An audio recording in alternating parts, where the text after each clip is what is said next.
गुजरात के दाहोद में प्रधानमंत्री के dream project 70 megawatt NTPC solar plant में लगी भीषण आग, करीब 400 करोड़ रुपए का सामान जलकर खाक। स्थानीय लोगों ने जताई आशंका, आग गांव के ही असामाजिक तत्वों द्वारा लगाए गए सौर प्लांट के निर्माण पर आपत्ति जताते हुए बाधा डाली गई थी। गांव के कुछ लोगों पर प्लांट पर पथराव कर गाड़ी के शीशे तोड़ने का आरोप, एक मजदूर के सिर में लगी थी चोट। पुलिस मामले की जांच में जुटी। वक्फ कानून के खिलाफ आज दिल्ली में press conference. Association for Protection of Civil Rights and Indian Muslims for Civil Rights के बैनर के तले होगी प्रेस कॉन्फ्रेंस। केंद्रीय अल्पसंख्यक कल्याण मंत्री किरण रिजिजू आज मुंबई में वक्फ बिल को लेकर एक कार्यशाला का नेतृत्व करेंगे। अल्पसंख्यकों को जागरूक करना है मकसद। पश्चिम बंगाल हिंसा मामले में सुप्रीम कोर्ट में आज भी सुनवाई होगी। वकील विष्णु शंकर जैन की याचिका पर सुनवाई करेगा सुप्रीम कोर्ट। सुप्रीम कोर्ट ने सोमवार को मुर्शिदाबाद में हिंसा से संबंधित याचिकाओं पर सुनवाई करने से इनकार किया। याचिकाकर्ताओं से एक उचित याचिका दाखिल करने को कहा। मुर्शिदाबाद हिंसा को लेकर बंगाल एसटीएफ का एक्शन। ओडिशा के झारसुगुड़ा से 8 लोगों को किया गिरफ्तार। दंगों में शामिल थे सभी।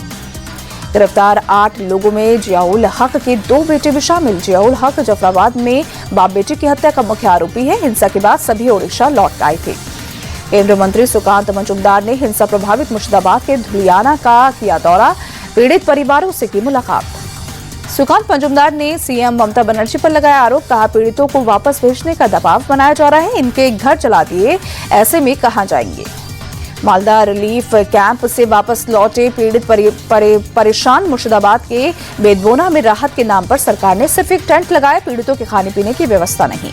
ममता बनर्जी का समर्थन करने पर अखिलेश यादव पर भड़के यूपी के डिप्टी सीएम केशव प्रसाद मौर्य, कहा वो तानाशाह सरकार के प्रवक्ता बन गए हैं। बीजेपी नेता अग्निमित्रा पॉल मूली मुर्शिदाबाद हिंसा के पीछे ममता सरकार का हाथ। पश्चिम बंगाल में हिंदू भयानक स्थिति में। ममता बनर्जी के समर्थन में उतरे टीएमसी सांसद शत्रुघ्न सिन्हा मुर्शिदाबाद हिंसा को बताया साजिश, कहा बीजेपी कितनी कोशिश कर ले वो बंगाल में जगह नहीं बना पाएगी। मुर्शिदाबाद हिंसा पर उत्तराखंड के मुख्यमंत्री पुष्कर सिंह धामी बोले, हिंदुओं पर अत्याचार के मामले में ममता बनर्जी की सरकार वामपंथियों से भी आगे। जनता ममता बनर्जी को बंगाल से जड़ से उखाड़ देगी। अमेरिकी उपराष्ट्रपति जेडी वेंस और उनका परिवार आज जयपुर यात्रा पर। जयपुर के रामबाग पैलेस के बाहर लगे वेंस के स्वागत की पोस्टर। पीएम मोदी ने अमेरिका के उपराष्ट्रपति जेडी वेंस और उनके परिवार से मुलाकात की तस्वीरें सोशल मीडिया पर शेयर की। लिखा, मैंने राष्ट्रपति ट्रंप से मुलाकात के बाद तेजी से हुई प्रगति की समीक्षा की। वेंस ने भी एक्स पर लिखा, पीएम मोदी से मिलना सम्मान की बात, वो एक महान नेता। पीएम मोदी ने अपने आवास पर वेंस और उनकी फैमिली का किया स्वागत। 4 दिवसीय भारत दौरे पर अमेरिका के उपराष्ट्रपति जेडी वेंस।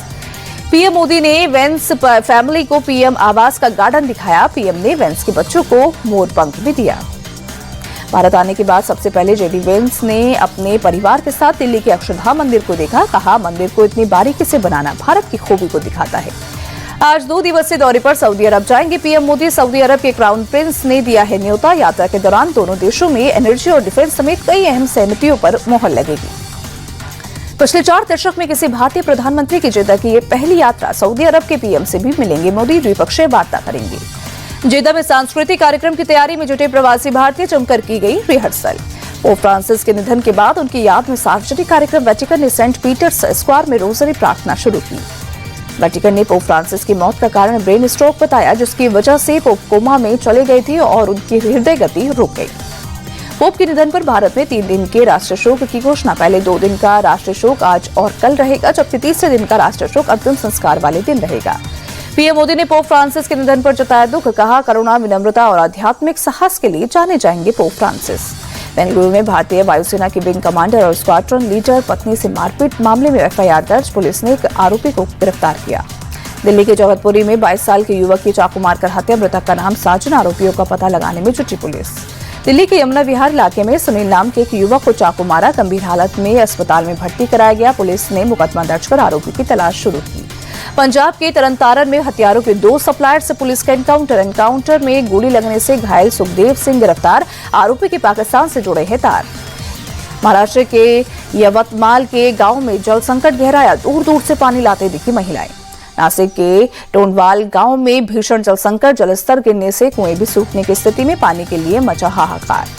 गुवाहाटी में बदला मौसम का मिजाज। शहर के कई इलाकों में बारिश से मौसम सुहाना हुआ।